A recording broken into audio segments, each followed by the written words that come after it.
बड़ा सुंदर बड़ा अद्भुत वातावरण है। अच्छा देखो माताओं, बैठे भी तो किस पर बैठे, अपने बूढ़े बैल पर बैठे, और बैल पर भी उल्टा बैठ करके जा रहे हैं हिमाचल की ओर। आहा, अब देवताओं की स्त्रियां हंसी। कल आपने सुना, सबने बारात विदा करते हुए एक ही शब्द कहा, देखी शिवहि सुरत्रिय मुस्काही, अब बर लायक दुल्हीन जग नहीं। ऐसे व्यक्ति के लायक तो पूरी दुनिया में कोई देवी बनी ही नहीं होगी, कोई स्त्री बनी ही नहीं होगी। अब बाबा चल पड़े। महादेव का यह रूप देख करके पीतांबरधारी भगवान विष्णु ने देवताओं के समूह को लेकर के कहा, आगे आगे बढ़ो, ये पीछे पीछे आएंगे। क्योंकि भगवान विष्णु जानते हैं, देवता सभी जानते हैं कि अगर दूल्हा आगे हुआ तो फिर स्वागत वाले आगे नहीं रह पाएंगे। और चूंकि भगवान जो हैं, अन्य देवता जो हैं, वो सम्मान के तो भूखे हैं ना, उनको तो सम्मान चाहिए। उन्होंने कहा एक काम करो, हम आगे आगे चलते हैं, वरना जो सम्मान हमें मिलना होगा वो भी नहीं मिलेगा। देवता आगे आगे पीछे पीछे। महादेव अब आप श्रवण करें, विवाह की यह जो अद्भुत बेला है, आज बारात हिमाचल प्रदेश में पहुंच गई। अब पहुंची तो गोस्वामी जी कहते हैं, सभी पूरे नगर को आहा दुल्हन की तरह सजाया गया है। स्वागत के लिए जगह जगह समितियां बनाई गई हैं। कैसे स्वागत होगा, तमाम वाहन आए हुए हैं। कोई किसी पर बैठ करके स्वागत के लिए, कोई ऊंट पर बैठकर, कोई अश्व पर बैठकर, कोई रथ पर बैठ करके, तमाम लोग स्वागत सत्कार के लिए हिमाचलपुर में पूरा सब लगे हुए हैं। बड़े बुजुर्गों को सबसे पहले खड़ा किया गया है। किसी के हाथ में माला है, किसी के हाथ में बहुत इत्र है, सुगंधी छिड़की जा रही है। सब बड़े आनंदित है कि दूल्हा है। तो सबसे पहले भगवान विष्णु अंदर पहुंचते हैं गरुड़ पर सवार होकर।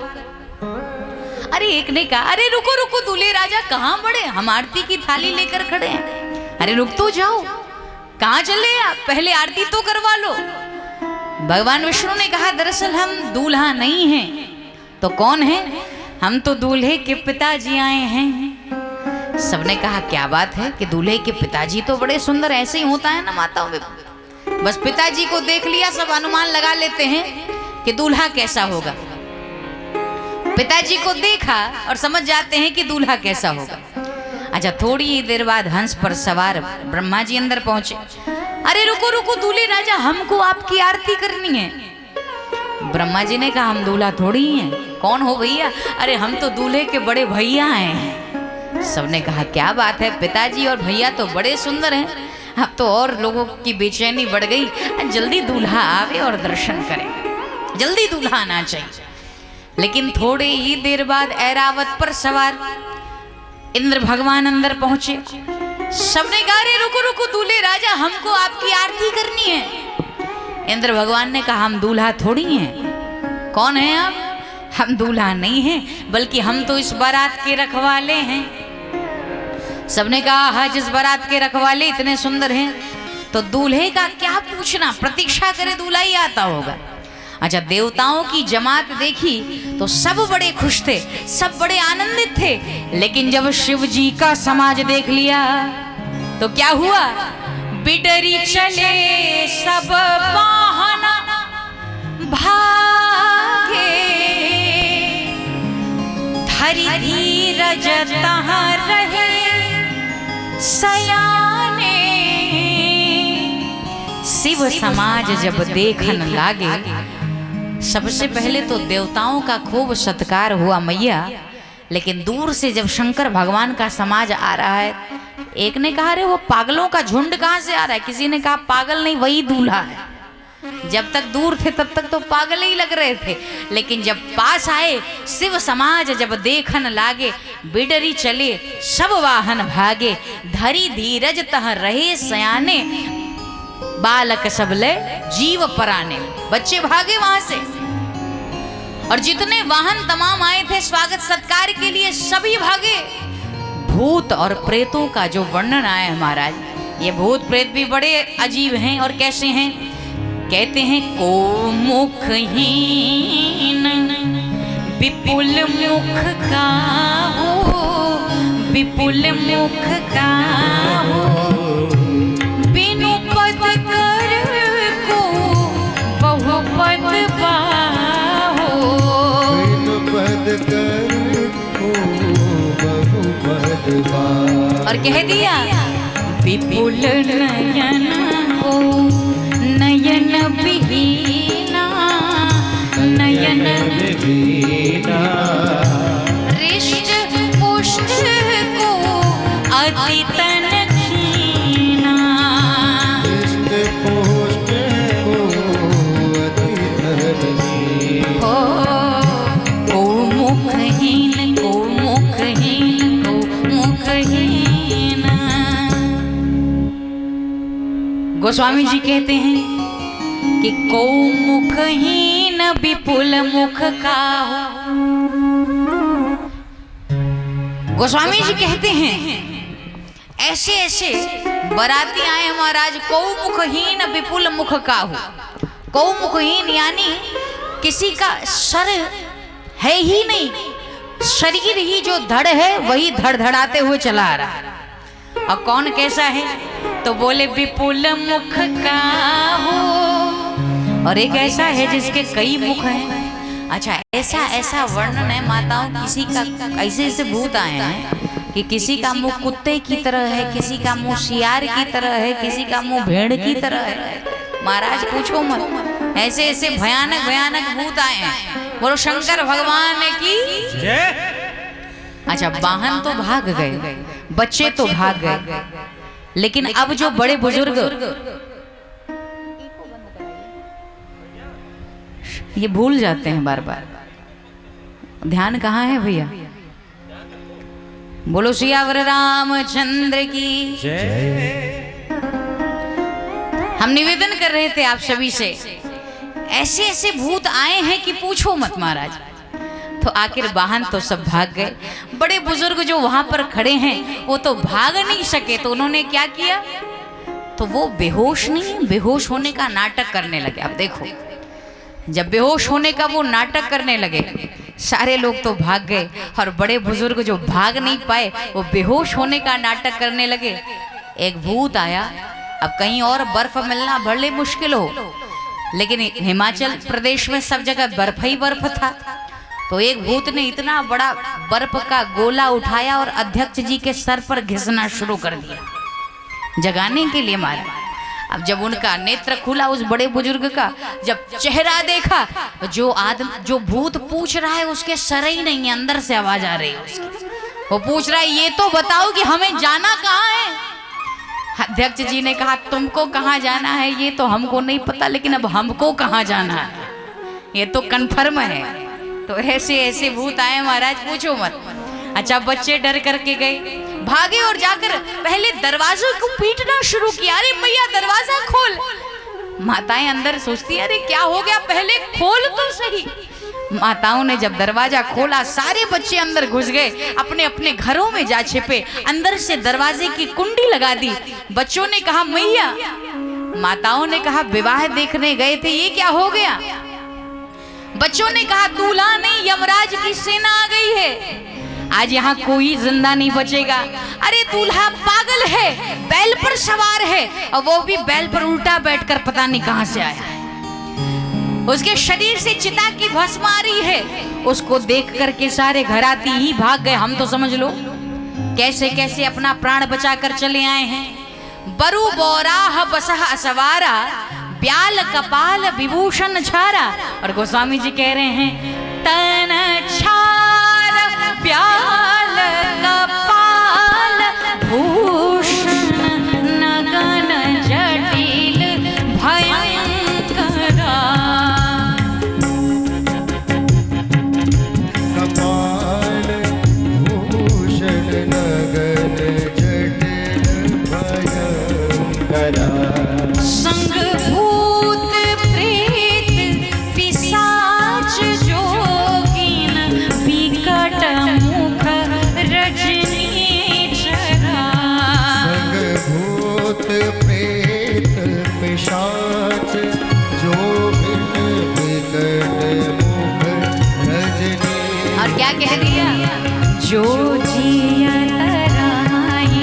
बरात देखई पुण्य बढ़ते कर सही।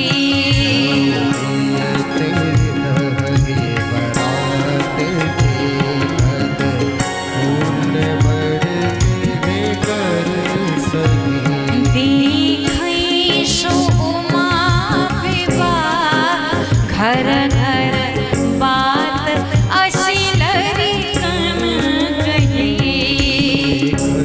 सुभुमा विवाह घर घर बात असिलरी कन कही।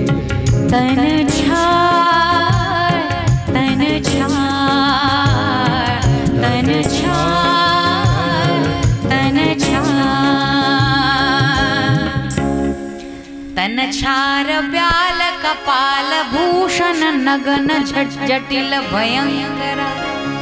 ऐसे ऐसे भूत आए हैं कि पूछो मत।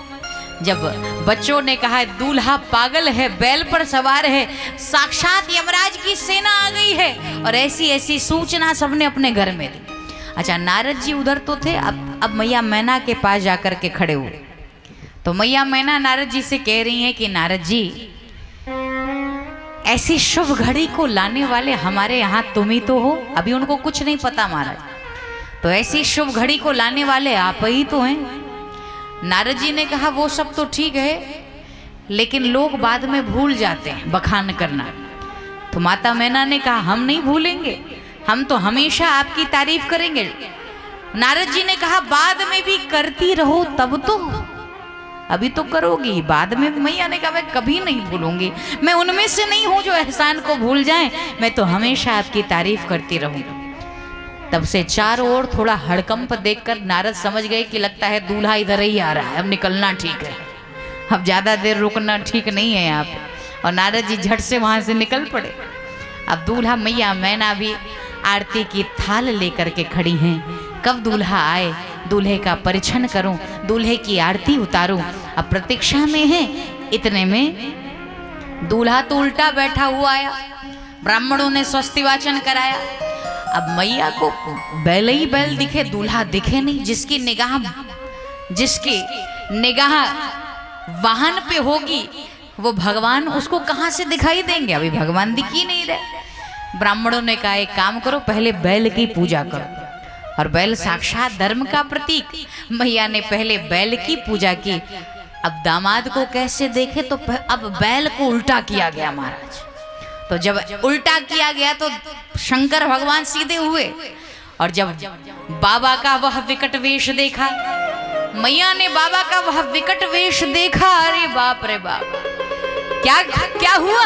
जैसे विकट एक तो कान वाला सांप कूद करके वो आरती की थाली में ही कूद गया। बोलो शंकर भगवान की।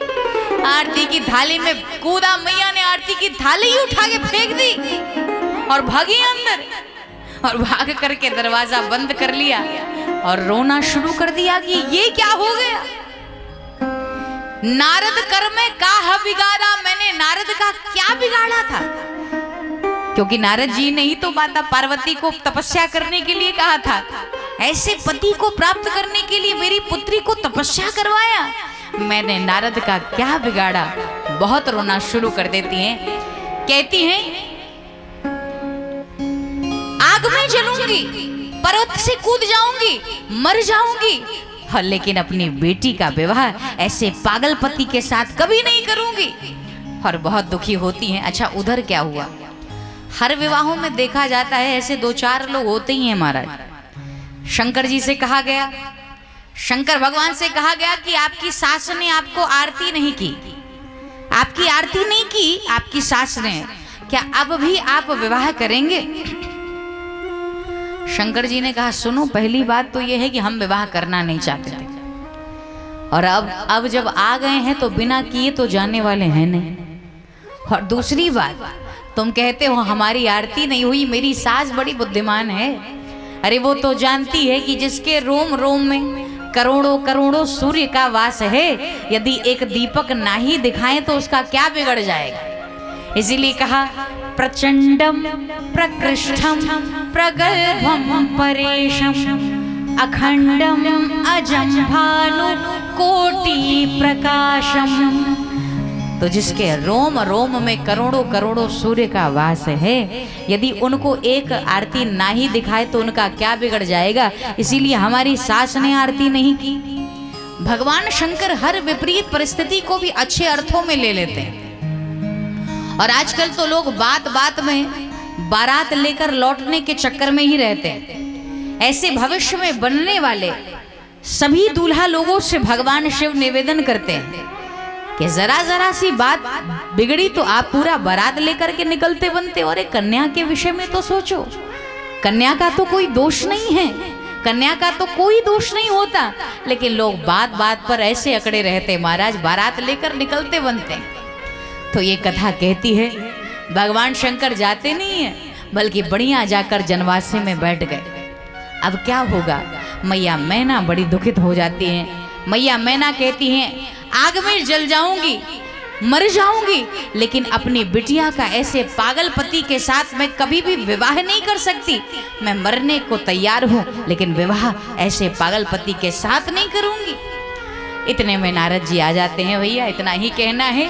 जब नारद जी आए, नारद जी ने आकर के पार्वती के पूर्व जन्म की कथा सुनानी शुरू कर दी। और नारद जी ने कहा मैया जिसको आप अपनी बेटी समझ रही हो वो कौन है? वो केवल आपकी बेटी नहीं है, बल्कि कह रहे हैं मयना सत्य सुनहु मम बानी, सुनहु मम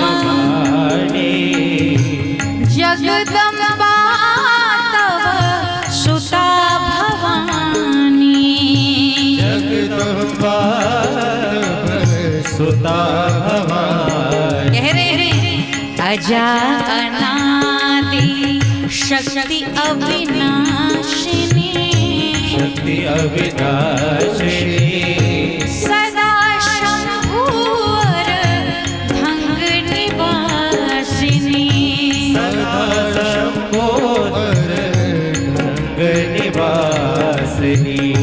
जन्मी प्रथम दक्ष गृह जाई,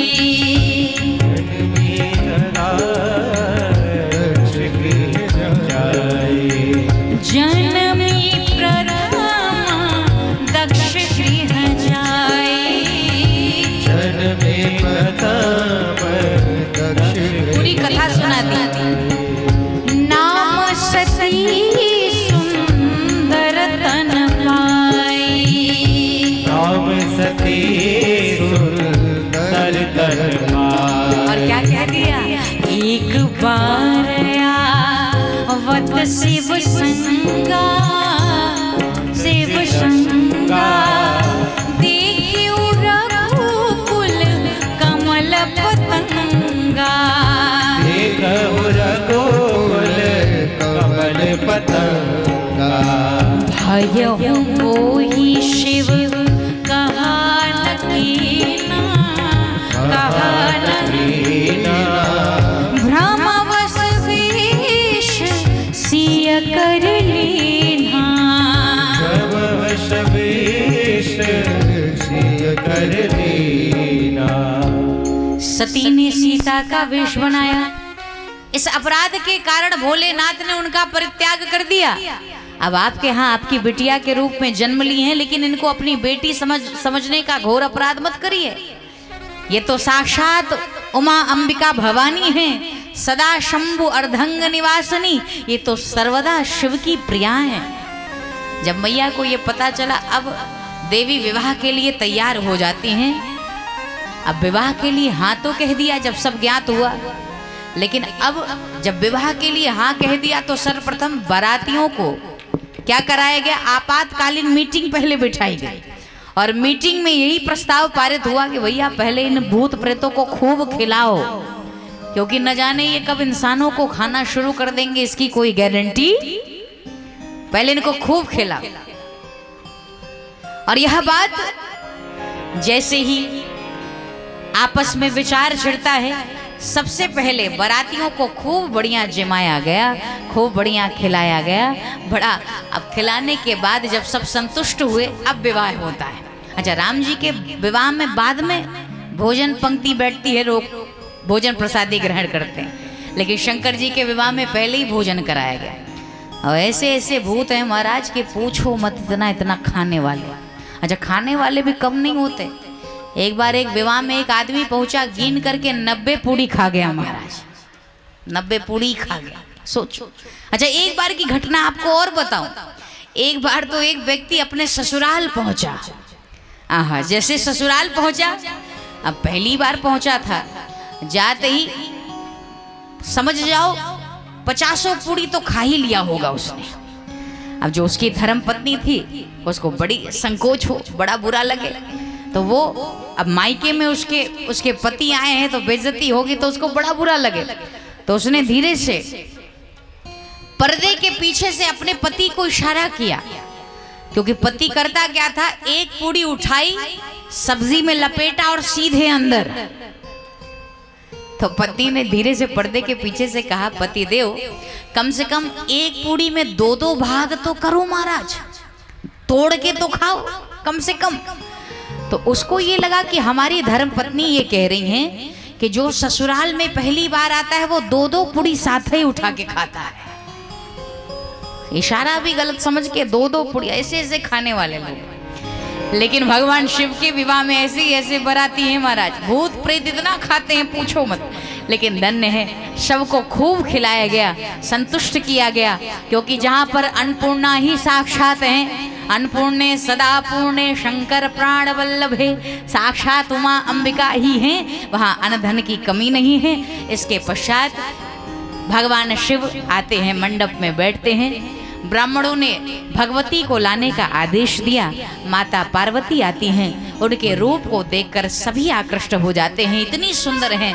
जगदम्बिका जानी भवभामा सुरन मन ही मन कीन प्रणामा। जैसे कि गोत्रोच्चार, शाखाचार में 3 पुस्तक का नाम लेकर के संकल्प होता है। भगवान शंकर से भी पूछा गया, महाराज आपके पिताजी का नाम क्या है? भगवान शंकर ने कहा, हमारे पिताजी का नाम विष्णु जी।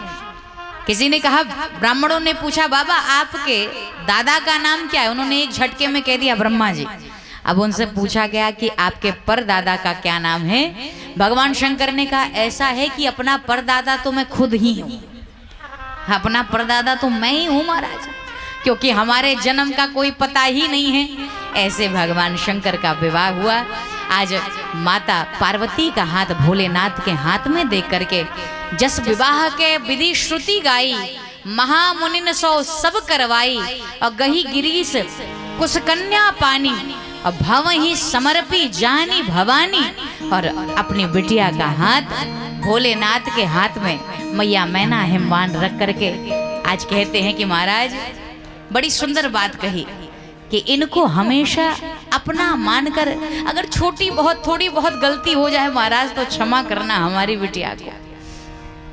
और अपनी बेटी को क्या शिक्षा देते हैं? जाते वक्त हर देवियों को यही शिक्षा देनी चाहिए अपनी बिटिया को, लेकिन आजकल तो शिक्षा ही बदल गई है। जाते वक्त क्या शिक्षा दी कि जा तो रही हो, लेकिन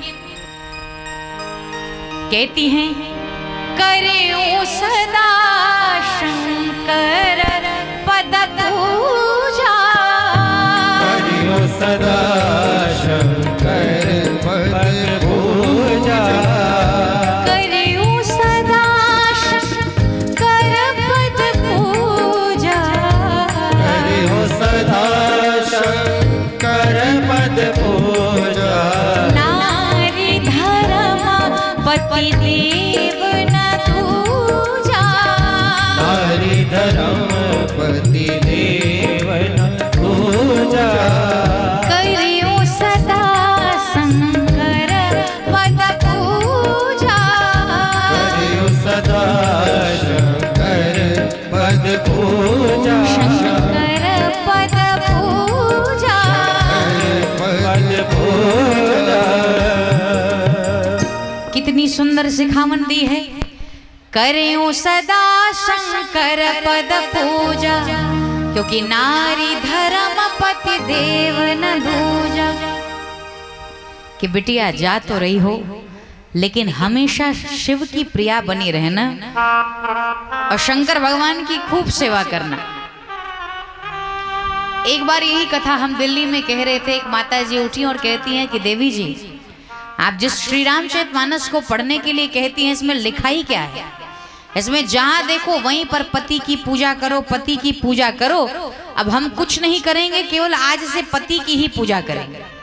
हमने कहा हे मैया, तुमने श्री रामचरितमानस कुछ ज्यादा ही पढ़ लिया। भगवान शंकर के विवाह में इसलिए कहा, करें सदा शंकर पद पूजा, नारी धर्म पति देव न दूजा, क्योंकि भगवान शंकर के परिवार में शंकर जी को छोड़कर कोई और था भी नहीं जिसके बारे में लिखते, लेकिन राम जी के परिवार में सब थे, इसीलिए उनके लिए लिखा गया। सास ससुर गुरु सेवा करी हो, पति रुख लखिया यसु अनुसरी हो। सास ससुर गुरु सेवा करी हो, सबकी सेवा करना। और इतनी सुंदर शिक्षा देकर के अपनी बेटी को भेजा है। मैं निवेदन करना चाहती हूँ, आपकी भी बिटिया की विदाई हो तो जाते जाते फ्रिज देना या मत देना, कूलर, एसी, टीवी और क्या क्या ना, वॉशिंग मशीन देना या मत देना, बढ़िया लिस्ट तैयार होता है। मैं कहती हूँ कि जाते जाते अगर चाहती हो कि उसका घर स्वर्ग बना रहे, उसको सारे सुख मिले, तो जाते जाते अपनी बिटिया को एक श्री रामचरितमानस